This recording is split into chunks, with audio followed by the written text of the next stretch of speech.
దేవుని సన్నిధిలో కలిసి వచ్చి తీరడానికి దేవుడు మనందరికీ కల్పించిన భాగ్య తరగతిని బట్టి దేవునికి వేలాది వందనాలు. బైబిల్ గ్రంథం ఉన్న వాళ్ళందరూ కూడా రాత్రి వేళ బైబిల్ గ్రంథాన్ని తెరవండి. దేవుని యొక్క వాక్య భాగంలో నుంచి మనం నేర్చుకుందాం. దేవుడి రాత్రి వేళ కొందరు మాట్లాడాలని కోరుచున్నారు. దేవుని యొక్క బిడ్డలందరూ కూడా సిద్ధపాటు కలిగిన ఒక మనస్తత్వముతో కూర్చుంటారు. ఈ రాత్రి వేళ దేవుడు మనతో మాట్లాడి తీరుతారు. బైబిల్ గ్రంథం అన్ని తీద్దాం. యోహాను సువార్తల పుస్తకం 5వ అధ్యాయం దాని 5-6 వచనాన్ని గట్టిగా చదివి అక్కడ 38 ఏండ్ల నుండి వ్యాధి గల ఒక మనుష్యుడుండెను. యేసు వాడు పడి ఉండట చూచి వాడెప్పటికీ బహుకాలము నుండి ఆ స్థితిలో ఉన్నాడని ఎరిగి స్వస్థపడగోరుచున్నావా అని వాని అడుగగా, ఆమేన్. ప్రార్థన చేద్దాం. పరిశుద్ధుడా మహోన్నతుడ దేవానికి వందనాలు. ఈ లేఖనాలు బట్టి దేవానికి స్తోత్రం. రాత్రి వేళ ఈ లేఖనాలు వివరించుచున్నప్పుడు దేవా నీ ఆత్మిక మర్మాలు ఈ రాత్రి వేళ రిలీజ్ అయి తీరుటకు దేవా సహాయం దయచేయండి. గొప్ప హృదయాలతో మీరు మాట్లాడండి. అద్భుతాలు జరిపించమని కోరుచున్నాం. ప్రతి అడ్డులు ఆటంకాలు యేసు నామములో దూరమై తీరునుగాక. అందరినీ కూడా వాక్యం విని తీరేంతటిగా మనసును దయచేయండి. సహాయం దయచేయండి. దీవెనలతో నింపినందుకు స్తోత్రం. యేసు నామములు అడిగి వేడుకున్న పరమ తండ్రి, ఆమేన్. దేవుని నామానికి వందనాలు. మనం చదివిన వాక్య భాగం మనందరికీ సుపరిచితమైన ఒక వాక్య భాగం. చాలా సార్లు మీరు చదువుంటారు, చాలా సార్లు ఇందులో నుంచి దేవుని యొక్క వాక్య భాగం మీరు వినుంటారు. బైబిల్ గ్రంథంలో మనం చూడగలిగి తీరితే 4 సువార్తలు ఉన్నట్టుగా మనకి బైబిల్ బోధించి తీరుతున్నది. మొదటి సువార్త మత్తాయి సువార్త, రెండోది మార్కు సువార్త, మూడోది లూకా సువార్త, నాలుగోది యోహాను సువార్త. 4 సువార్తలు. ఈ 4 సువార్తలు మనం చదివేటప్పుడు యేసుక్రీస్తు వారిని 4 రీతిగా ఏం చేశారు, వ్యాఖ్యాన పరిచినట్టుగా బైబిల్ మనకు బోధించి తీరుతున్నది. నాతో కలిసి వస్తే మీకు వాక్యం అర్థమై తీరుతుంది.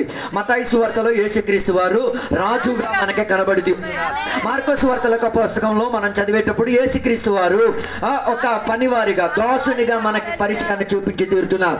3వ గ్రంథమైన లూకా సువార్తలో యేసుక్రీస్తు వారు దేవుని యొక్క కుమారునిగా మనకేమై తీరుతున్నది, కనబడి తీరుతున్నది. మనుష్య కుమారుని లక్షణాలు అక్కడ మనకే కనబడుతున్నది.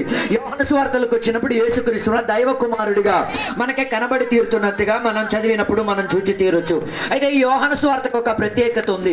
యోహాను సువార్తలో యేసుక్రీస్తు వారు అధికంగా తన దైవిక లక్షణాన్ని బోధించినట్టుగా మనకి కనబడుతున్నది. ఈ యోహాను సువార్త మనం చదివేటప్పుడు, లేకపోతే సువార్తలు మనం చదివేటప్పుడు ఎప్పుడు కూడా పాత నిబంధన గ్రంథాన్ని ఆధారం చేసుకొని చదివితేనే మనకి కొత్త నిబంధన ఏమై తీరేది, అర్థమై తీరేది. ఆ పాత నిబంధన పట్టుకోకపోతే కొత్త నిబంధన మనకి ఏ రీతిగా ఏం కాదు, అర్థం కాదు. చాలా మంది యోహాను సువార్తలకు పుస్తకం సువార్తలు చదివేటప్పుడు కేవలం సువార్త మాత్రం చదివి వెళ్ళిపోతున్నారే తప్ప పాత నిబంధనతో దీనికి ఉన్న అనుబంధం ఏంటిదో వారు ఏం చేయట్లేదు, పట్టించుకు తీరట్లేదు. ఈ యోహాను సువార్తలకు పుస్తకం 5వ అధ్యాయం మనం చదివినప్పుడు యేసుక్రీస్తు వారు ఒక వ్యక్తిని స్వస్థపరిచినట్టుగా మనకు అక్కడ కనబడుతున్నది. సుమారు ఎన్ని సంవత్సరాలు, 38 సంవత్సరాల నుంచి ఆయన ఏమై ఉన్నాడు, రోగ దశలో ఉన్నట్టుగా మనకు అక్కడ కనబడుతున్నది. 5వ అధ్యాయం మనం చదివి తీరినప్పుడు చూడగలిగిన ఒక మాట, అక్కడ ఒక కోనేటి ఉంది. ఆ కోనేటికి ఎన్ని మండపాలు, సుమారుగా 5 మండపాలు ఉన్నాయి. ఆ మండపానికి ఒక ప్రత్యేకత ఉంది. ఆ మండపానికి చుట్టూగా ఎంతమంది, సంఖ్య లెక్క పెట్టలేనంత రీతిగా ఎవరున్నారు, రోగులు ఉన్నారు. చాలా రీతి కలిగిన రోగం చెందిన వాళ్ళు ఉన్నారు. కానీ అద్భుతం ఏంటిది అంటే అంతమంది రోగులున్నా ఒకడు మాత్రమే స్వస్థత పొంది తీరాడు. దాని అర్థం అందరూ స్వస్థత పొందుతారా అంటే అసాధ్యం. కొందరు మాత్రమే స్వస్థత పొందగలిగి తీరేది. ఈ రాత్రి వేళ ఒక్కడు నువ్వై తీరితే బాగుంటుందని నేను ఆశపడుతున్నాను. అలాగై తీరితే ఈ రాత్రి వేళ ఆసక్తితో దేవుని సన్నిధిలో మనసు పెట్టుకొని ఉండగలిగి తీరితే దేవుడు నీ పట్ల గొప్ప కార్యం చేయగలిగి తీరుతాడు. ఈ మనిషికి రోగం ఎన్ని సంవత్సరాల నుంచి, సుమారు 38 సంవత్సరాల నుంచి. అందుకే ఇందాకే నేను చెప్పాను, ఇది మనం చదివేటప్పుడు పాత నిబంధనకు ఆధారం చేసుకొని మనం చదవాలి. ఇక్కడ చదవగలిగి తీరినప్పుడు మనం చూడగలిగే మొదటిది, యూదులు అనే ప్రక్రియకు చెందిన ఒక విభాగానికి దేవుడు ప్రత్యేకతగా మాట్లాడుతున్నారు. యూదులకు కొన్ని ప్రత్యేకతలు ఉన్నాయి. యూదులకు కొన్ని ప్రత్యేక పండుగలు ఉన్నాయి. యూదులకు ఏముంది, యెరూషలేము అన్నది ప్రాధాన్యత చెందింది. మూడోదిగా యూదులకు ధర్మశాస్త్రం, తోరా అన్నది, ధర్మశాస్త్ర గ్రంథం అన్నది వారికి ఒక సిద్ధాంత గ్రంథం. 4వదిగా యూదులకు సబత్ అని చెప్పినది వారికి చాలా ప్రాధాన్యత చెందినది. 5వదిగా దేవదూతలన్నా దైవదూతల లక్షణాలన్నా వారికి ఏమనిపించేది, అభిమానం అనిపించి తీరేది. కానీ యోహాను సువార్త 5వ అధ్యాయంలో ఈ 5 సిద్ధాంతాలని యేసయ్య బద్దలు కొట్టేశారు. అర్థం కాలేదనుకుంటా. దేనిని బద్దలు కొట్ట? యెరూషలేము కన్నా గొప్పోడు యేసయ్యను రుజువుపరిచాడు. రెండోది ధర్మశాస్త్రం కన్నా గొప్పోడు యేసయ్యను రుజువుపరిచాడు. మూడోది సబత్తు కన్నా గొప్పవాడన్నది యేసయ్య రుజువుపరిచాడు. నాలుగోది యూదుల కొరకు గొప్పవాడన్నది ఏం చేశారు? యేసయ్య రుజువుపరిచి తీరాడు. పండగల కన్నా యేసయ్య గొప్పవాడు అన్నది ఏం చేశారు? రుజువుపరిచారు. అందుకే అక్కడ చదివినప్పుడు మొదటి అధ్యాయము 5వ అధ్యాయం మొదటి వచనం నుంచి కిందకి చదివితే యూదుల పండగ వచ్చిన కాల తరగతిలో యూదులందరూ ఎక్కడికి వస్తారు? యెరూషలేముకు వస్తారు. యెరూషలేముకు వచ్చినప్పుడు యెరూషలేములో ఉన్నవారు ఎవరిని పట్టించుకునేరు. అయితే ఇక్కడ చదివిన వాక్య భాగంలో చాలా మంది రోగులు ఉన్నారు, కానీ ఎవరిని ఏం చేయట్లేదు, అసలు పట్టించుకోవట్లేదు. అలాంటి ఒక పట్టించుకోలేని సందర్భమున యేసయ్య ఈ ఒక్క మనిషిని గుడి పెట్టుకొని ఎక్కడికి వచ్చారు? ఆ కోనేటి దగ్గరికి వచ్చి తీరారు. ఆ కోనేటి దగ్గరికి వచ్చి యేసయ్య ఆయనకు అడిగిన ప్రశ్నే మనం అక్కడ చదవగలిగి తీరాం. యేసయ్య ఆయనకు వచ్చి ఆయనకు మాత్రమే వచ్చి అడిగారు. ఏమని అడిగారు? నువ్వు స్వస్థపరచబడడానికి ఆశ కలిగి ఉన్నావా, లేకపోతే నువ్వు బాగుపడాలని కోరుతున్నావా? మిగతా వాళ్ళకి ఎవరికి యేసయ్య అడగలేదు. మీకేమైనా తేడా అనిపిస్తుందా? దాని అర్థం యేసయ్య ఒక్కడిని మాత్రం పట్టించుకొని మిగతా వాళ్ళని తన్నేసి పక్క తోసేవాడా? మరి మిగతా వాళ్ళని ఎందుకు అడగలేదు? నాతో కలిసి ఈ ఒక్క వ్యక్తిని మాత్రం గుర్తు పెట్టేసుకుని అడగడం మాత్రం అది అన్యాయం అనిపించట్లేదా? మీకు న్యాయం అనిపిస్తుందా? మిగతా వాళ్ళకి ఎవరికి ఏం చేయలేదు. యేసయ్య ఒక్క మాట కూడా వాళ్ళకి అడగలేదు. ఈ వ్యక్తి పట్ల ప్రత్యేక చేష్టలో ఇష్టలు అన్నది కాదు. ఈ వ్యక్తి ఏం చేస్తున్నాడో తెలుసా? ఈయనకి ధర్మశాస్త్రం నుంచి ఒక విడుదల కావాలి, పాత నిబంధన ఉడంబడిక నుంచి ఒక విడుదల కావాలి, సబత్తు నుంచి తనకు ఒక విడుదల కావాలి, యేసయ్యతో ఏమై తీరాలి, నాకు ఒక అనుబంధం కావాలి, దేవదూత కదపడానికి ఉన్నది కాదు, దానికన్నా గొప్ప ఒక విడుదల నాకు కావాలన్న ఆసక్తి ఉంది. కాబట్టి మిగతా వాళ్ళకున్న ఆసక్తి ఏంటో తెలుసా? అక్కడ ఉన్న నీళ్లు కదిలేటప్పుడు ఏమవుతాయి? ఒక దేవతతో దిగి వచ్చి నీళ్ళని కదిపేటప్పుడు మొదట ఎవడు దిగుతాడో వాడేమైపోతాడు. దాని అర్థం పాత నిబంధన గ్రంథంలో రోగులు అనేకల మంది ఉన్న స్వస్థత ఒకడికే. అర్థం కాలేదనుకున్నా. బోల్డ్ మంది రోగులు ఉండొచ్చు, స్వస్థత ఒకడికే దొరికి తీరొచ్చు. కానీ కొత్త నిబంధనకి యేసయ్య వస్తే బోల్డ్ మంది రోగాలు ఉండొచ్చు, యేసయ్య స్వస్థత తీరొచ్చు. అర్థం కాలేదు. అనేక రోగాలు ఉండొచ్చు, యేసయ్య స్వస్థపరిచి తీరొచ్చు. దాని అర్థం పాత నిబంధనలో కొందరు మాత్రమే స్వస్థత తీరేది. కొత్త నిబంధనలోకి వచ్చినప్పుడు యేసయ్య యెహోవా రాఫాగా మనల్ని స్వస్థపరిచిన వాడిగా, ఆరోగ్యం ఇచ్చిన వాడిగా మారి తీరొచ్చు. అందుకే ఈ వ్యక్తికి యేసయ్య వచ్చాడు. నువ్వు స్వస్థత పొందాలని కోరుతున్నావా అన్నప్పుడు ఈడేం చెప్పాడో తెలుసా? నన్ను ఆ కోనీటి దగ్గరికి తీసుకెళ్ళాను. వీడికి అర్థం కాలేదరే, నిన్ను కోనీటి దగ్గరికి దింపడానికి కాదురా, పరలోకం నుంచి భూమిలోకి దిగి వచ్చింది నీ దగ్గరకు చిన్న స్వస్థపరిచి తీరడానికి. దాని అర్థం వీడికి ఎక్కడి నుంచి స్వస్థత దొరకదు, ధర్మశాస్త్ర గ్రంథంలో నుంచి ఏం దొరకదు. ఈ కాలంలో చాలా మంది దేవుని బిడ్డలు క్రైస్తవులుగా అయ్యి మెల్లిగా ఎక్కడికి దిగిపోతున్నారు? ధర్మశాస్త్ర గ్రంథాల్లోకి దిగిపోతున్నారు. నాకు ఉన్నారో లేదో నాకు తెలియట్లేదు. అందుకే వారికి కూడా పండుగలు పునస్కారాలు వచ్చేసింది. క్రిస్మస్ పండుగలు, తర్వాత ఇంకెన్నెన్నో పండుగలు వచ్చేసినాయి. ఇవన్నీ వచ్చేసినాయి. ఎందుకు వచ్చి తీరింది? వారికి కూడా ఏం ఎక్కేసింది నెత్తి మీదకి? ధర్మశాస్త్రం అన్న పిచ్చి నెత్తికి ఎక్కేసింది. ధర్మశాస్త్రాన్ని ఎవరు ఏం చేయలేరు, నెరవేర్చలేరు. ఉన్నారో లేదో నాకు తెలియట్లేదు. ధర్మశాస్త్రం నెరవేర్చడానికే యేసయ్య ఈ భూమిలోకి ఎలాగొచ్చాడు? ఒక నరునిగా, ఒక మనిషి అవతారాన్ని తీసుకొని వచ్చి తీరారు. హల్లెలూయా. అయితే ఈయనేమనుకున్నాడు తెలుసా? ఈయన స్వస్థత ఎక్కడి నుంచి లభించి తీరుతుంది? ధర్మశాస్త్రములో నుంచి, వ్యవస్థలో నుంచి దొరికి తీరుతుంది. యేసయ్య ఆయన దగ్గరికి వచ్చి, ఎవరైనా నువ్వు బాగుపడాలని కోరుతున్నావా? నేనే ధర్మశాస్త్రమురా, నేనే నీకు బాగు చేయడానికి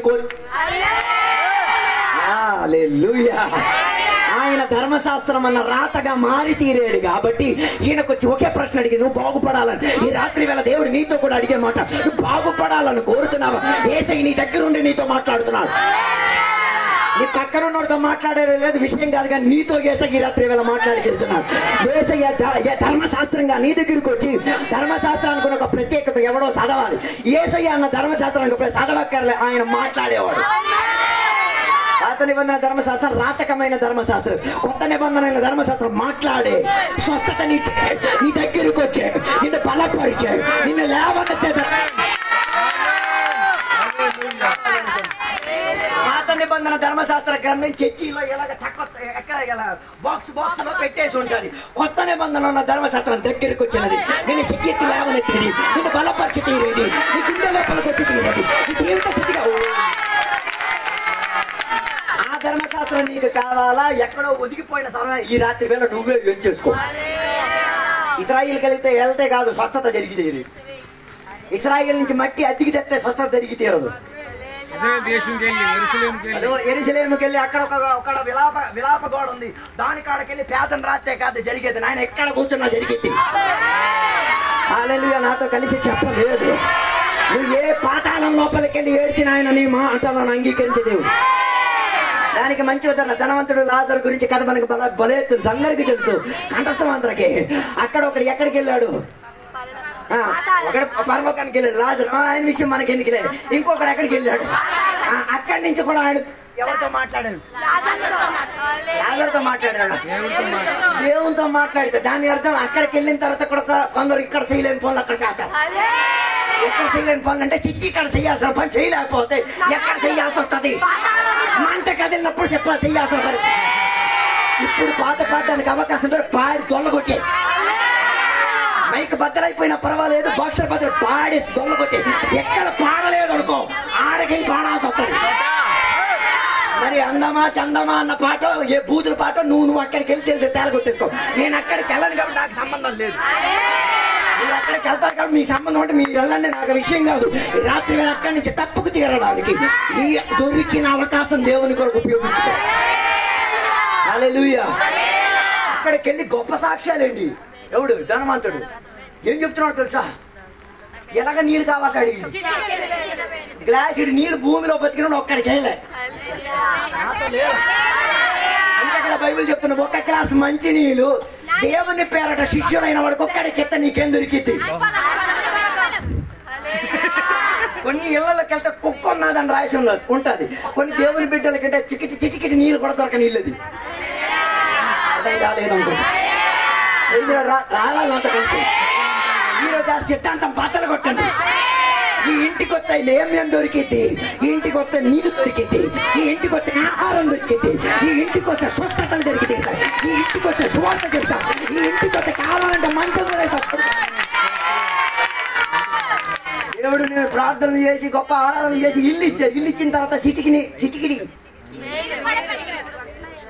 ఈ రాత్రి వేళ దేవుడు నీతోనే మాట్లాడేది. అమ్మా బిందులు నీళ్లు పెట్టుకున్నావు కదా, సిటికి కూడా ఇవ్వట్లేదు కదా, ఇచ్చుకో. అక్కడికి వెళ్ళి చెప్పాల్సి వస్తుంది. ఆడికెళ్ళి చెప్పాల్సి వస్తుంది. ఈడ ఏమడుగుతున్నాడు? నా నాలుక కాస్త ఏం చెయ్యాలా? అదేం ఆనందం నాకు అర్థం కావట్లేదు. గ్లాస్ ఇడి ఇవ్వలేదు అనుకో, సిటికిల కోసం కొట్టుకున్నాడతాం. అర్థం కాలేదు. నాతో కలిసి ఎక్కడెక్కడికో వెళ్ళిపోయి తిరిగి వచ్చేయండి. తిరిగి అక్కడ కొడుతూ ఉంటుంది, మీరు దాన్ని పట్టించుకోకండి. ఇది వింటే ఏదైనా బాగుపడతా. అమ్మా ఇంటికి ఎవరైనా వస్తే ఏదైనా పెట్టమ్మా. ఇంట్లో ఉన్నది పాసిపోయిన సైలమైన పర్వాలేదు, కాస్త మిరియాల పొడి ఆ పొడి ఈ పొడి కలిపి బిర్యానీగా ఇచ్చే బాగుపడుతుంది. ఏ ఉన్నాయి సర్ది పెట్టేసి ఏం చేయాలి? చెప్పొద్దు, ఇచ్చేయండి. ఆయన నిండు దీవెనతో మనసుతో ప్రార్థన చేస్తే నీ ఇంట్లో పేదరికం పోతుంది. నీ పిల్లలు గింజన్నం తిని బతికారు కదా, వారి పిల్లలు బిర్యానీలు తిని బతికేతారు, ఖరీదైన భోజనం తిని బతికి తీరుతారు. అంటే నీ ఇంటికి వచ్చినప్పుడు ఆ బోర్డు బద్దలు కొట్టండి. ఈ ఇంటికి వస్తే చిటికిటి కాదు, ఎంత కావాలంటే లావిష్ నీళ్ళు. కొన్ని ఇంటికి వెళ్తే ఏం దొరకదు. టీఏడిఏ ఎవరు? ఏంటిది? లేదు, ట్రావెలింగ్ కి మళ్ళీ తిరిగి రావడానికి ఉన్నది ఎవరు? ట్రావెలింగ్ అండి పార్టీ. ట్రావెలింగ్ అంటే వెళ్ళడానికి రావడానికి. ఆ మనిషి మీ ఇంటికి వచ్చిన దానికి కూడా ట్రావెలింగ్ అయింది. ఇది ఇటు నుంచి అటు వెళ్ళి అటు నుంచి మళ్ళీ తిరిగి రావాలి కదా. తిరిగి వెళ్ళడానికి ఏం కావాలి? కొన్ని ఇంటికి వెళ్తే ఏం నయా పైసా దొరకదు. చెప్పలేదు లేరు అనుకుంటాను. హలో, రొట్టి మాత్రం ఇవ్వడం కాదు, ఆయనకి ఏం కూడా ఇచ్చారు. ఆటో ఆయన అడగండి. పాస్టర్ అయ్యగారు లేకపోతే విశ్వాసి ఎలాగొచ్చావు? నడిచొచ్చావా? పర్లే, బస్సుకున్న డబ్బులు నేను ఇస్తా. ఇది మాత్రం కదా, మళ్ళీ ఇంకొకసారి రావడానికి కూడా ఇస్తాను. కొట్టుకోపో. అర్థం కాలేదు అనుకుంటా. హలో, ఆయుష్ ఉన్నప్పుడు ఇచ్చుకోండి. ఆయుష్ ఉన్నప్పుడు ఏం చేసుకోండి. కొన్ని ఇంటికి వెళ్తే కావాలి ఏం దొరకదు. కానుకలు రాసేయండి అక్కడ. ఈ ఇంటికి పాస్టర్ గారు వచ్చిన విశ్వాసం నయం పైసా దొరకదు, అప్పులు పాలైపోతాం. ఎందుకు ఊరిగా అప్పులు పాలైపోవడం? హలో, ఉన్నారో లేదో నాకు తెలియట్లేదు. బైబిల్ గ్రంథంలో ఒక విధవరాలు ఉన్నది. ఆ విధవరాలుకున్న భర్త చనిపోయారు. ఎలా చనిపోయాడో తెలుసా? అప్పు చేసుకుని చనిపోయాడు. సూపర్ భార్య. భర్త అప్పు చేసుకుంటే ఎవరు తీరుతున్నారు? ఈ కాలంలో ఉన్న భార్యను చూసుకోవాలి. మరి భర్త చేశాడు, ఆయన మీద అడుక్కండి. ఎక్కడికి వెళ్ళి సమాధి దగ్గర తప్పించి తీసుకొచ్చి సెటిల్మెంట్ చేయాలి. మరి హలో హలో, ఉన్నారో లేదో నాకు తెలియట్లేదు. ఆమె దగ్గర చెప్పడానుకున్న లుసుకులు ఉన్నాయి. ఏంటి? భర్త చేశాడు, నాకేటి సంబంధం చెప్పడు. కానీ ఆమె చెప్పలే. కారణం ఏంటి? నా భర్త దైవజనుడు. హలో, ఉన్నారో లేదో నాకు తెలియట్లేదు. నా భర్త దైవజనుడు, నా భర్త అభిషేకం పొందినవాడు, నా భర్త ఈ ధర్మశాస్త్రం కోసం ప్రాణం, నా భర్త ఎవరి కోసం ప్రార్థన చేసి ప్రవచనాలు చెప్పినవాడు. అప్పు చేశాడంటే తీరుస్తా. తీర్చడానికి ఆమె ఎక్కడికి బయలుదేరింది? ప్రవక్త అయ్యగారి దగ్గరికి బయలుదేరి అయ్యో నా పిల్లలను ఏం చేయడానికి మనుషులు వస్తున్నారు, తీసుకెళ్ళడానికి మనుషులు వస్తున్నారు, ఏదైనా ఉపాయం నీ దగ్గర, నువ్వు భయపడద్దమ్మా, ఇంటికెళ్ళు. ఇరుగు పొరుగు ఒక మంచి అనుబంధం నీకు ఉంది కదా, బిందులను. దాని అర్థం మా ఇంట్లో ఏం కూడా లేదు. బిందులు లేని ఇంటికి పక్కా ఇరుగు పొరుగు వాళ్ళందరూ బింది ఇచ్చారు. దాని అర్థం ఇరుగు పొరుగున్న వాళ్ళతో బింది సహాయం చేసేంత అనుబంధం ఉంటాను. బిందిలో బంగారం అడగలే నేను, ఏంది ఖాళీ బిందిని ఇచ్చుకోగలిగే అనుబంధం. ఈ రాత్రి వేళ నీ ఇరుగు పొరుగుతో అనుబంధం లేదా? ఈ రోజు కలిసిపోండి. ఈ రాత్రి వేళ ఏసై వస్తే ఆడ ఏడాల్సి వస్తుంది. అదేదో ఇప్పుడే ఏడ్చిండి. అమ్మ సారీ అమ్మ, తప్పు అయిపోయింది, నీ మీద కసి పెట్టేసుకొని నీ మీద సణుగులాడేసుకుని బతికే నీకు వదిలేస్తున్నాను. బింది అయితే బింది, ఏం కావాలంటే అన్ని ఇస్తా. నాతో లేదు అనుకున్నా, ఉన్నారో నాతో కలిసి ఇలాంటి సిద్ధాంతాలు బద్దలు కొట్టండి. లార్డ్, ఇరుగు పొరుగు ఇంటికి వెళ్ళి ఏం చేసింది? బిందులను అడిగింది. బిందులను తెచ్చేసి అయ్యగారు చెప్పినట్టుగా గది లోపలికి వెళ్ళింది. తలుపులు వేశారు. ఒక పాత్ర నుంచి ఇంకో పాత్రకి ఏం చేయడానికి ప్రారంభించారు. ఉన్న బిందులన్నీ నిండిన తర్వాత అయ్యగారి దగ్గరికి పరిగెడతారు. అమ్మ వీటిని అమ్మేసి అప్పులు తీర్చేసుకో. నాతో లేదు అనుకుంటున్నాను. ఇలాంటి సిద్ధాంతాలు ఇరిగి తీరాలి. యేసయ్య నీ ఇంటికి వస్తే నీవు కుట్టిన బట్టలు దీవింపబడి తీరుతాయి, నువ్వు ఇచ్చిన నీళ్లు దీవింపబడి తీరుతాయి, నువ్వు ఇచ్చిన కంచం దీవింపబడి తీరుతాయి, నీకు ఇచ్చిన ఏ వస్తువు అయినా దీవెనకు పాత్రగా మారిపోయి తీరగలిగింది. అదే ఉన్నారో లేదు, ఇలాంటి సిద్ధాంతాలు ఎరగొట్టండి. దేవుని బిడ్డలో ఇలాంటి సిద్ధాంతాలు ఉన్న అందరికీ సహాయం చేయాలి. ఒకటి సహాయం కావాలన్న మానవత టక్కన బయటకు వచ్చేయాలి. మళ్ళీ పరిశుద్ధాత్మ వచ్చి చెయ్యి మీద తల నుంచి అమ్మ చెయ్యమ్మ చెప్పే అంత టైం తీసుకోకండి. కొందరికి పరిశుద్ధాత్మ తల మీదకి వచ్చి అమ్మ చెయ్యమ్మ సహాయం చెయ్య అంతవరకు వెయిట్ చేయొద్దు. దేవుడు ఇచ్చిన మంచి అనుబంధం మనకు ఉంది కాబట్టి చేయాల్సిన టైంలో వచ్చింది. లేదో నాకు తెలియట్లేదు. ఆ కోనేటి దగ్గరికి వచ్చిన యేసయ్య ఆ టైమును చూసుకొని ఆయనకి కావాల్సిన దానిని యేసయ్య వెంటనే ఆయనకి ఏం చేశారు? ఇచ్చి తీరారు. ఆయనకు అడిగారు, బాగుపడాలని ఇష్టం ఉందా?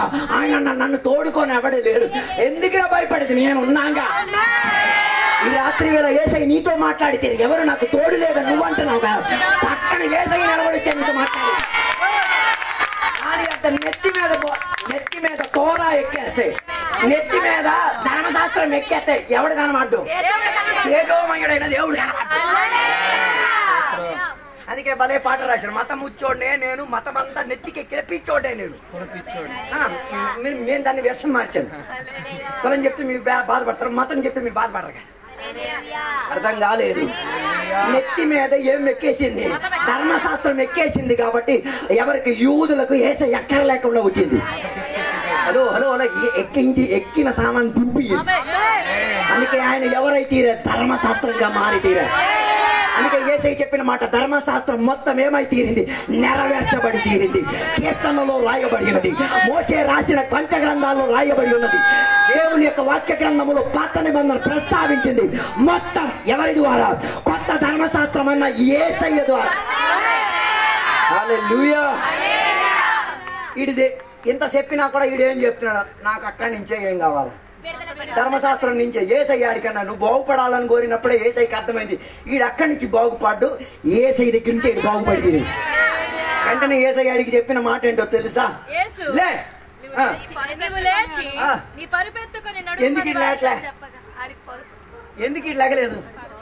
లేదు, ఇన్నాళ్ళు ధర్మశాస్త్రం వీడిని కూకోబెట్టింది. ధర్మశాస్త్రం కూకోబెడితే మరి ఏం చేయలేవు. దాన్ని ఎరగొట్టి తీరాలంటే అసలు ధర్మశాస్త్రం రావాలి. ఎలా మీకు వ్యాఖ్యాన భాషలో నాకు అర్థం కావట్లేదు. ఏ ధర్మశాస్త్రం? పాత నిబంధన ధర్మశాస్త్రం మనిషిని ఏం చేసి తీరుతున్నది. అందుకే కదా పాత నిబంధన కాల తరగతిలో ఎవడైనా ఏదైనా తప్పితం చేస్తే, ఏదైనా రీతిగా జబ్బులు పాలై తీరితే ఎక్కడ వెళ్ళాలా? ప్రజల దగ్గర ఉండకూడదు, పాలయం వెలుపు నుండి తీరాలా. అక్కడ కూకొని ఒక పాట పాడాలి. ఏమని? కుష్టం కుష్టం కుష్టం కుష్టం కుష్టం కుష్టం. వచ్చినోడికి అందరికి ఇదే పాట. ఏమని? కుష్టం కుష్టం, నా దగ్గరికి రావద్దు, నేను నీ దగ్గరికి రాను, కుష్టం కుష్టం కుష్టం కుష్టం. ఈ పాటే ఉండేది. అర్థం కాదు. వీళ్ళు వెళ్ళిపోతే ఈ పాట మారిపోయి, దేవా సొత్తపట్టు దేవా, త్వరగా ఇంటికి వెళ్ళాలి, మా ఆవిడ్ని కలవాలి, నేను ధర్మశాస్త్రం చదవాలి, ధర్మశాస్త్రం వినాలి, ఏదో ఒకటి చెయ్యి దేవా. హల్లెలూయా. అట్లాంటి వారి ఏడుపును కూడా దేవుడు ఏం చేసుకుని ఆలకించి స్వస్థతని ఇప్పించుకుని. అందుకే స్వస్థత పొందిన తర్వాత ఎవరి దగ్గరికి వెళ్ళాలి?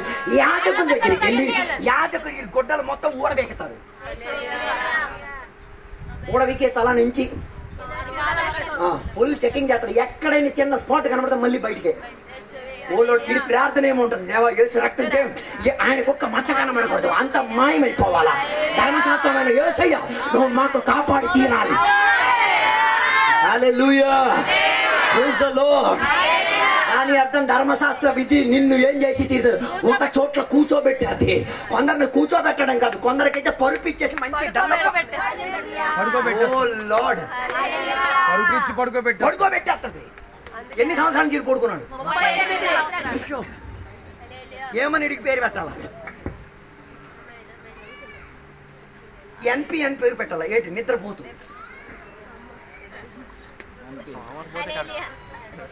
ఏంటి పని? అందుకే కదా చర్చిలో కొన్ని నిద్రపోతులు వచ్చి పడుకునేది. ఇంటికాడ పడుకునే టైం ఉండదు. అలా చెప్పలేదు. అలా పడుకున్న వాళ్ళు ఎవరైనా ఇలా కదిపియండి, ఆ నిద్రపోవాలా. హలో, దేవుని మందిరంలో దేవుని సన్నిధిలో ఏం చేయకూడదు, పడుకోకూడదు. పడుకోవాలనిపెత్తంటే నిద్ర కొనుక్కొత్త, నిలబడి అటు ఇటు పరిగెట్టు, పడిపోతే సిగ్గొస్తుంది, మళ్ళీ పడుకోవు. ఇది అడగలేదు. అదిగో నువ్వు చూసి చూసి.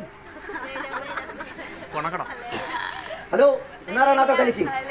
దాని అర్థం పాత నిబంధన ధర్మశాస్త్రం నిన్నేం కూకోబెట్టేది.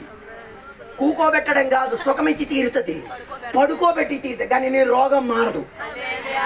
అర్థం కాలేదు. యేసయ్య అన్న ధర్మశాస్త్రం వస్తే కూకున్న చోట్ల నిన్ను నేను చేత నిలబెట్టి మేక్ యూ స్టాండ్. నువ్వు ఎక్కడ కూర్చున్నావో అక్కడ యేసయ్య అన్న ధర్మశాస్త్రం నిలబెట్టడం కాదు. ఇన్నాళ్ళు ఈయనకి పాత నిబంధన గ్రంథం పడుకోబెట్టింది, సుఖమిచ్చి తీరింది. ఇది కాదురా సుఖం, నీ పరుపు నువ్వేం చేయి.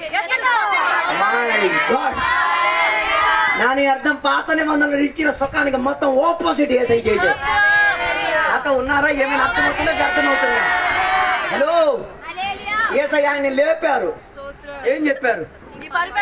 వీడికి బలం ఎక్కడి నుంచి వచ్చింది? వీడి జబ్బో రాయలే, రాసుందా? తెలిసింటే రేపు కూడా నేను ఇక్కడ ఉంటాను. జబ్బు ఏదో తెలుసు నాకు చెప్పండి, నేను నేర్చుకున్నాను మీ దగ్గర నుంచి. ఏ జబ్బు అక్కడ ఏం చేయలేదు, రాయలేదు. అదేం జబ్బో తెలియదు, కానీ 38 సంవత్సరాల నుంచి మోస్తున్నాడు. ఓ లార్డ్, చెప్పలేదు నాతో కలిసి. హలో, యేసయ్య ఒక్క నిమిషం పాటు ఆడికి ఏం చెప్పారు? లే, పరుపెత్తు, మాడతెట్టు, నడు. దాని అర్థం యేసయ్య అన్న ధర్మశాస్త్రం నిన్ను కూకోబెట్టేది కాదు, నిన్ను మోయించేది.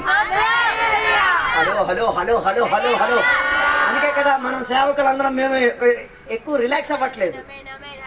పడుకునే సేవకులం కాదు మేము. ఎప్పుడు ఏం చేసే ఇది పట్టుకొని తిరిగేదే. అర్థం కాలేదు అనుకుంటా. కొందరు చర్చీలకి వెళ్తే ఏం తీసుకురారు. హల్లెలూయా. అట్లాంటి వాళ్ళకి అసలు దేవుని స్తోత్రం చెప్పాలా? ఏమే వీళ్ళకి ఏం అక్కర్లేదు. వీళ్ళకి ఎప్పుడు కావాలి? దెయ్యాలు, పిశాసులు, పంచభూతాలు అన్ని దిగి వస్తే ఇది కావాలా? నెత్తి మీద పెడతారు, గుండె మీద పెడతారు, తలదిండి కాడ పెడతాడు, ఎక్కడెక్కడ పెడతారు. అది అక్కర్లేదు, ఇది సాధించే చాలు. హలో, దేవుని బిడ్డల చేతిలో ఏముండాలి? దేవుని యొక్క వాక్య గ్రంథం ఉండి తీరాలి. అర్థం కాలేదు అనుకుంటా. దేవుని యొక్క వాక్య యేసయ్య అన్న ధర్మశాస్త్రానికి ఉన్న ప్రత్యేకత ఏంటో తెలుసా? నీ చేత వాక్యం మోయిస్తాడు దేవుడు. కష్టపూర్వకంగా కాదు, ఇష్టపూర్వకంగా. వీడికి ఇష్టం కాదు ఎక్కడి నుంచి లేవడం. కానివ్వండి, పనుపు చాలా సుఖం కదా. కొందరు లేగరు. కొందరు 7, 8, 9, 10 అయినా కూడా లేగరు. 10కి లెగిస్తే ఉన్న బట్టల నీళ్ళ ఎగిరిద్ది, ఎగిరాడు రాలే. ఆ టైంలో పాస్టర్ గారు కానీ పాస్టమ్మ గారిని వస్తే మూట కట్టేసి మంచం కిందకి వెళ్ళిపోద్ది. మరి అదేం టెక్నాలజీ నాకు అర్థం కాదు. పాస్టర్ గారు వచ్చేటప్పుడు చీపురు కూడా రెడీ చేస్తారు. అమ్మ అలా కాదు, ముందే ఈ పనులను చేసుకు తీరాలి. హలో, ఉన్నారా నాతో కలిసి? హలో, మనల్ని త్వరగా లేపేది, బాధ్యత నేర్పించే కొత్త ధర్మశాస్త్ర గ్రంథం యేసుక్రీస్తు వారే. హలో, అందుకే కదా యేసయ్య అరుణోదయం లేచి ఏం చేసేవాడు? మనం అరుణోదయం లేచి ఏం చేయాలా? టీ కాఫీ పెట్టడం కాదు, ఫాస్ట్ ప్రార్థన చేయి. ఆయన చేసిందే మనం చెయ్యాలా. ఇది అలగలేదు, లెక్కగానే ఒకటి తీస్తాడు. ఏది గోకుడి రంధం. హలో, నాతో ఉన్నారో లేదో? ఇక్కడెక్కడో మంట వస్తుంది, అర్థం కాలేదు. హలో, అరుణోదయాన్ని లెక్కించిన వెంటనే ఎవరికి? తేజోమయుడైన దేవునికి స్తోత్రం చెప్పండి. దేవా, రాత్రి మంచి నిద్ర ఇచ్చావు, గుండెపోటు రాలేదు, స్తోత్రమయ్యా. ఏం కాలే, రాత్రి సాగు రాలే, దేవా స్తోత్రమయ్యా. రాత్రి మంచి నిద్ర ఇచ్చావు, స్తోత్రమయ్యా. తల ఇచ్చావు, స్తోత్రమయ్యా. ఈ పగలు బాగుండాలా. ఈ పగలు నాకు ఏ రీతి కలిగిన నాశనం రాకూడదు. ఈ పగలు నా జీవితానికి కీడు రాకూడదు. ఈ పగలు నా జీవితంలో ఏ రీతి కలిగిన, నా పిల్లల మీదకో నా ఇష్టి మీద ఏ రీతి కలిగిన నాశనం. అరుణోదయం లేచి ఏం చేయండి? సృష్టికర్త అయిన దేవుణ్ణి పిలవండి. హల్లెలూయా. ఎందుకు? నిన్ను లేవనెత్తేది ఎవరి గురించి? ఎవరిని మోయడానికి? యేసయ్యను మోసి ప్రార్థన మోసి తీరడానికి, సువార్త మోసి తీరడానికి, దేవుని యొక్క వాక్య సందేశం మోసి తీరడానికి, దేవుని యొక్క బిడ్డలను మోయాలి. సేవకుల పని ఏంటిది? విశ్వాసం ఏం చేయడం. ఇందాక పాస్టర్ గారు పాడండి అమ్మా పాడండి, మోస్తున్నారు నిన్ను. ఎలా? ట్రక్ మీదకి పశువుల్ని లేపినట్టే. ఎల్లమ్మా ఎల్లమ్మా. ఎవరు వచ్చి అయ్యగారు నేను పాట పాడతాను, మీరు చెప్పదు, నేను వచ్చి పాడతానని ఎవరు చెప్పట్లే. మీకు అది సుఖంగా ఉంది. అయ్యగారు నన్ను ఎలాగేం చేయాలా? పుస్సు తొయ్యాలా? ఎంతకాలం మనం తొయ్యమ్మా? అర్థం కాలేదు. అలా తోస్తున్నారు కాబట్టి ఆదివారం చర్చి ఫుల్ అవుతుంది. తోసే బాధ్యత ఆపండి. దేవుడు నీకు భారం ఇచ్చాడు, నువ్వే చేయాలి. ఇతరుల భారం మోసేటట్టుకుని తీరాలి. రోగిగా ఉన్న వాళ్ళు ఏం చేయాలి? నీ భుజం ఎత్తుకుని తీసుకొచ్చి తీరాలి. అనారోగ్య పాలైన వారి దగ్గరికి వెళ్ళి పాస్టర్ని తీసుకెళ్ళాలి, ప్రార్థన చేయించాలి. ఎందుకు? నిన్ను ఎక్కడి నుంచి దేవుడు లేవనెత్తాడు?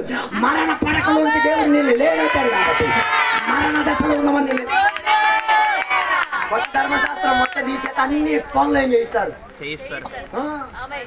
నువ్వు వాక్యం మొయ్యాలి, నువ్వు చర్చి కడగాలి, నువ్వు ఏం చేయాలి? చర్చిలో ఉన్న ప్యాన్లు అన్ని తోడాలి. ఈ పని ఎవడో వచ్చి అద్దెకి తెచ్చుకునే పని కాదు, మనం చెయ్యాల్సిన పని.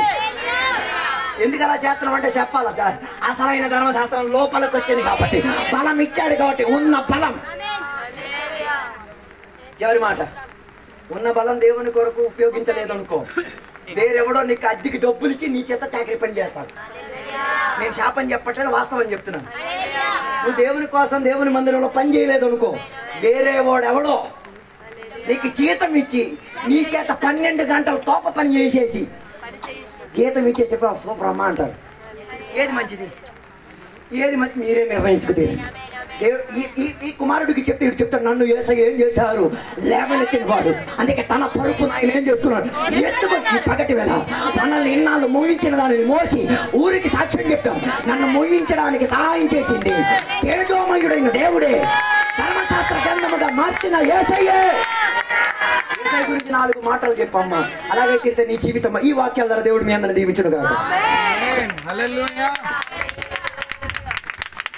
మంచిది. చబరుకు పోయి గట్టిగా మేము పలుకుతాం. Hallelujah hallelujah hallelujah. Praise the Lord. దైవజనులకు సమయం ఇచ్చేద్దాం, సమయం లేదు, తరువాత పాట పాడదాం. అయ్యగారిని ప్రేమతో ఆహ్వానించుకుందాం, దేవుని మేము పడుతాం. హల్లెలూయా. గట్టిగా చెప్తాం హల్లెలూయా.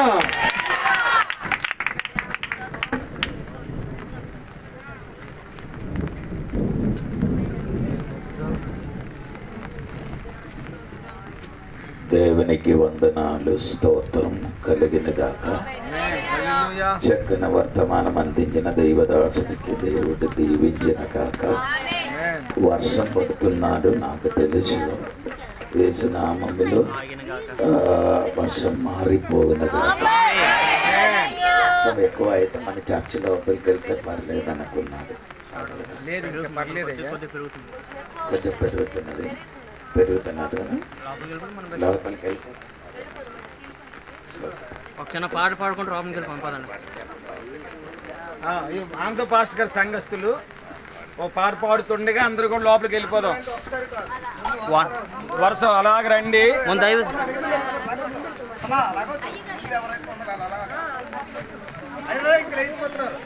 ఆగండి ఆగండి, ఒక్క నిమిషం ఆగండి అమ్మా.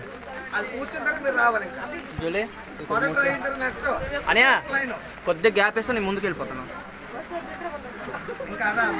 నాకే ప్రాబ్లం లేదు, తర్వాత లైవ్ అయిపోతుంది. చైర్లు పట్టుకెళ్ళి, చైర్లు లేవు అనియా కింద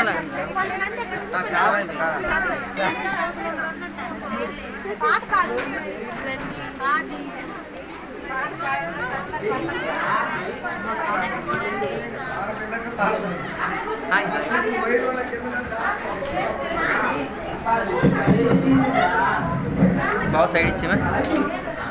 ఐఎమ్ కమింగ్. సూపర్.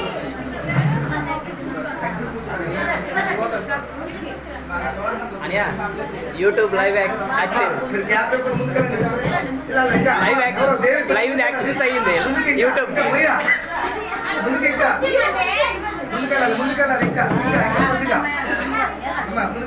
ఇటు కలిసి వాళ్ళకి లేదన్నా అటు కలిసి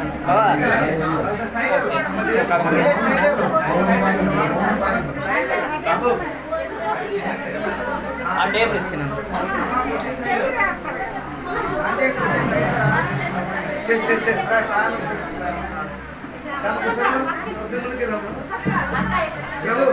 నాకు అవ్వదు, ఉన్నదే చివరి నాకు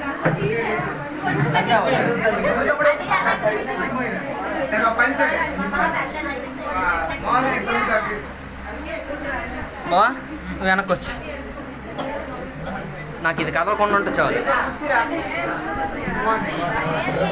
థ్యాంక్ యూ.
దేవునికి వందనాలు, స్తోత్రం కలుగునుగా. బాగా వినండి. రాత్రి దేవుడు వాక్యం చక్కగా వర్తమానం దేవుడు దాసుడు అందించినాయి. దేవునికి స్తోత్రం. దేవుడి దాసుడికి దేవుడు దీవించిన కాక. సరే అండి. మార్కు సువార్త 1వ అధ్యాయము 15వ వాక్యం.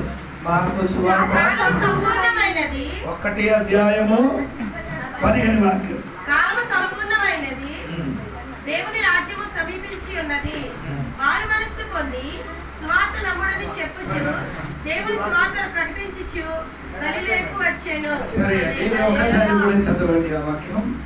కాలము సంపూర్ణమై ఉన్నది. ఉండండి, దేవునికి స్తోత్రం. ఇది ఎవరు ప్రకటించారు? ఇది 14వ వాక్యం. యోహాను చెరబట్టిన తర్వాత యేసు అంటే యోహన్న గారు ఇప్పుడు ఎక్కడ ఉన్నారు? చెరసాలలో ఉండినప్పుడు. అప్పుడు యోహన్న గారు ఏం చెప్పారు? సువార్త ప్రకటించారు. మారు మనసు పొందుకోవని వాక్య పరిచయం చేసిన తర్వాత యేసయ్య అది కాదు చెప్పినది, కాలమేమైంది? సంపూర్ణమైంది. ఏ కాల సంపూర్ణమైందండి? అది మనం తెలుసుకుంటే ఈ వాక్యానికి సారాంశం మనం తెలుసు. దేవునికి స్తోత్రం. బైబిల్ వాక్యానుసారంగా 5 విధములున్న కాలం ఉంది. ఒకసారి కూడా చెప్తున్నారు, బైబిల్ వాక్యానుసారంగా 5 విధములున్న కాలం ఉంది. దేవునికి స్తోత్రం. మొదటి కాలం మనం చూడగలుగుతున్నారు. ద్వితీయోపదేశ కాండము 4వ అధ్యాయము 32వ వాక్యం చూడండి. ద్వితీయోపదేశ కాండము దేవుడు భూమి మీద ఎప్పుడండి? అడగండి ఎప్పుడు సృష్టించిన ఎప్పుడు కాలమండి?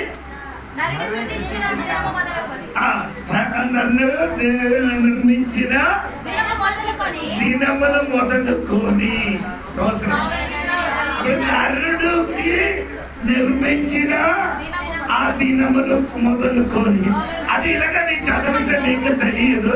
కొంచెం తేటగా రెడీగా తనే చదివినది రోమా పత్రిక 5వ అధ్యాయము 14వ వాక్యం చదివినప్పుడు అక్కడ ఇలాగ రాయబడి ఉంది, ఆదాము మొదలుకొని మోస వరకున్న కాలం. అలా నా తోడుగా రావాలి. ఆదాము మొదలుకొని మోసే వరకున్న కాలము, అది మొదటి కాలము. రెండవ కాలం ఇది చూడండి. లూకా సువార్త 16వ అధ్యాయము 16వ వాక్యం చూడండి. లూకా సువార్త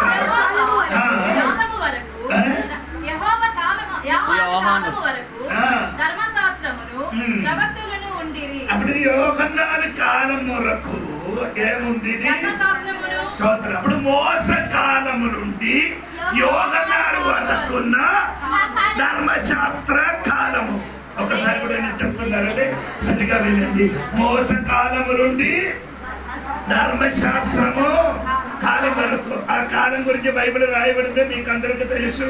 దేవునికి స్తోత్రం కలుగును గాక. అది యోహన్నాను కాలం వరకు. ఒక వాక్యం కూడా కలిసి చదవండి. రోమా పత్రిక 10వ అధ్యాయము 4వ వాక్యం చూడండి. రోమా పత్రిక కలుగుటకి అంటే ధర్మశాస్త్రములకు సమాప్తి ఎవరి వరకు అండి? యేసు వరకు. దేవునికి స్తోత్రం కలుగును గాక. అప్పుడు రెండవ కాలం అండి ధర్మశాస్త్ర కాలము. అది మోస మొదలుకొని యోహన్నాను వరకున్న ఆ కాలం. అది మూడవ కాలం ఇది చూడాలి. స్తోత్రము. 2 కొరింథీ పత్రిక 6వ అధ్యాయము 1 నుండి 3 వరకు చదవండి. మీరు పొందిన దేవుని కృపను వ్యర్థము చేసుకొనవద్దని మిమ్మును వేడుకొనుచున్నాము. అనుకూల సమయమందు ఈ మొలని ఆలకించి తిని. ఏది కాలం అండి? అనుకూల కాలము. ఇది మనం ఏం చేస్తున్నారంటే, మనం అందరి చెప్తున్నా ఏదో మాట ఏమంటే కృపాకాలము అని చెప్తున్నారు. కానీ బైబిల్ కృపాకాలం అని ఒక కాలము రాయబడలేదు. అది మనం ఏం చేసేది పెట్టిన ఒక పేరు. అది తప్పు కాదు, మంచి మంచిదే, దానికంటే మంచిదే అనుకూలమైన సమయం అని దేవుడు వాక్యములో రాయబడి ఉందండి. దేవుడికి స్తోత్రం. ఈ అనుకూలమైన సమయం ఎప్పుడు నుండి మీకు తెలుసా? యోహన్నాను నుండి అదే యేసయ్య రెండో రాకడకు వరకున్న అనుకూల సమయం. అర్థం తెలిసిన వాళ్ళు మాత్రమే. ఇప్పుడు యోహన్నాను మొదలుకొని ఎవరి వరకండి? యేసయ్య రెండో రాకడ వరకున్న సమయం అని రాయబడి ఉంది. ఆ సమయం గురించి లూకా సువార్త 4వ అధ్యాయము 18, 19 వాక్యం కూడా మేము కలిసి చదవండి. 4వ అధ్యాయం 18, 19. ప్రభువు ఆత్మ నా మీద ఉన్నది, వీరులకు సువార్త ప్రకటించుటకై ఆయన నన్ను అభిషేకించారు. చెరలో ఉన్న వారికి విడుదలను, గుడ్డి వారికి చూపును కలుగునని ప్రకటించుటకును, కలిగిన వారిని విడిపించుటకును ప్రభువు హితవత్సలము ప్రకటించుటకు ఆయన నన్ను పంపించారు. 19వ వాక్యం అని రాయబడిన చోటు ఆయనకు దొరికెను. ఆయన గ్రంథము చుట్టి పరిచారకునికిచ్చి కూర్చుండెను. ఆయన ఏం చేశారంటే, ఇదేదే మీరు బాగా విన్నారు. దేవునికి స్తోత్రం కలిగినగా. హితవత్సలము, దేవునికి స్తోత్రము. హల్లెలూయా చెప్పండి. పాపి మనిషినికి విడుదల కలిగడానికి ఉన్న ఒక కాలము. ఆ కాలం గురించి ఏం చెప్తున్నారంటే, యోహన్నాను కాలం నుండి క్రీస్తు రెండో రాకడ వరకున్న కాలం. దేవునికి స్తోత్రం. ఇది 4వ కాలం గురించి ప్రకటన గ్రంథము 3వ అధ్యాయము 10 వచనం చూడండి. ప్రకటన గ్రంథము 3వ అధ్యాయం 10 వాక్యం. నా ఓర్పు విషయమైన వాక్యమును గైకొంటివి గనుక నివాసులను శోధించుటకు లోకమంతటి మీదకి రాబోవు శోధన కాలములో. శోధన కాలము 4వ కాలం ఏమండి? యేసయ్య వచ్చిన తర్వాత ఈ భూమిలో ఏం జరుగుతున్నది? శోధన జరుగుతున్నది. దేవునికి స్తోత్రం కలిగినగా. ఇప్పుడు 4వ కాలం ఏమంటే శోధన కాలం. స్తోత్రం కలిగినగా. ఇది 5వ కాలం. మీరు చూడండి, ప్రకటన గ్రంథం 20వ అధ్యాయము 1 నుండి 7 వరకు చదివితే 1000 ఏళ్ళు పరిపాలన కాలం. నేను మీకు అడుగుతున్నారు, మీకు నేను ఇదిగా చెప్పినప్పుడు మీ ఎందుకు 5 ఇలాగా చెప్తున్నారంటే, మార్కొసు వార్త 1వ అధ్యాయము 17 వాక్యం మీద రాయబడి ఏమనగంటే, కాలమేమండి సమీపించారు. ఈ 5 కాలములు 7 కాలం సమీపించారు. 5 కాలంలో ఏ కాలం సమీపించింది? స్తోత్రం. మీకు అర్థమవలేదని నాకు తెలుసండి. నాకు చెప్పిన మాట సరిగా వినండి. స్తోత్రం కలిగింది కాక. ఈ 5 కాలములు 7 కాలములు. ఏది కాలం అంటే మీకు బాగా తెలియాలంటే, దేవునికి ధర్మశాస్త్ర యుగం ఏమైంది? ఆయనకు పోయింది మాట. అప్పుడు యేసు చెప్పిన మాట ఏమనగా మీకు తెలుసా? స్తోత్రం కలిగిన కాలము సంపూర్ణ. ఏది కాలం? ధర్మశాస్త్రమైన కాలం ఏమైంది? సంపూర్ణమైంది. ధర్మశాస్త్ర కాలం సంపూర్ణమైనప్పుడు దేవుని రాజ్యం ఏమైంది? సమీపించారు. దేవునికి స్తోత్రం కలిగింది. అందరికీ అర్థం అవ్వలేదు, కానీ తర్వాత కొంచెం కూడా మీకు అర్థం అవుతుంది.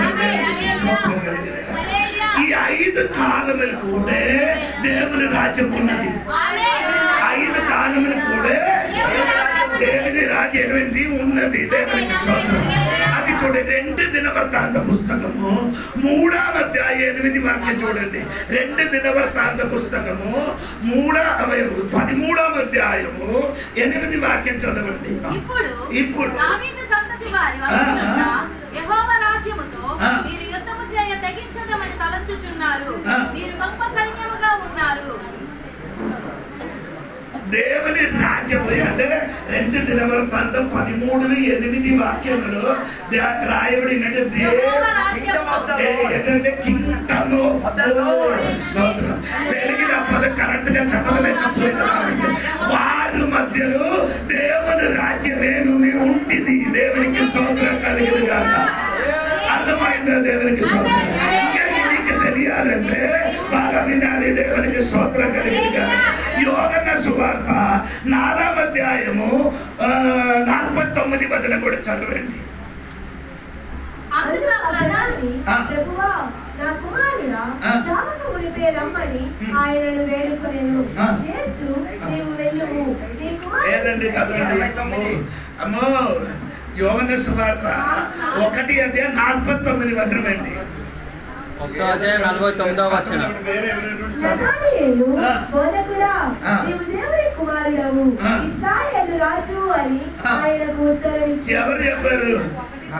నతానయేలు చెప్తున్నారు. నీ ఇశ్రాయేలుకి ఏమవుతున్నారు? రాజుగా ఉంటున్నట్టుగా చెప్పింది. అప్పుడు ఆ ధర్మశాస్త్రమ యుగములు కూడా దేవుని రాజ్యం ఉంది. దేవునికి స్తోత్రం కలిగింది. ఇప్పుడు నేను చెప్పుకొని వచ్చిన మాట సరిగా వినాలి. కాలం ఏమైంది? ధర్మశాస్త్ర యుగము సంపూర్ణమైంది. దేవుని రాజ్యం వచ్చిందండి. దేవునికి స్తోత్రం కలిగింది. అదే చెప్పాలి. ఇంకా మన విషయంలోనికి వస్తున్నానండి. మత్తయి సువార్త 21వ అధ్యాయము 43వ వాక్యం చూడండి. స్తోత్రం కలిగింది. కాబట్టి దేవుని రాజ్యం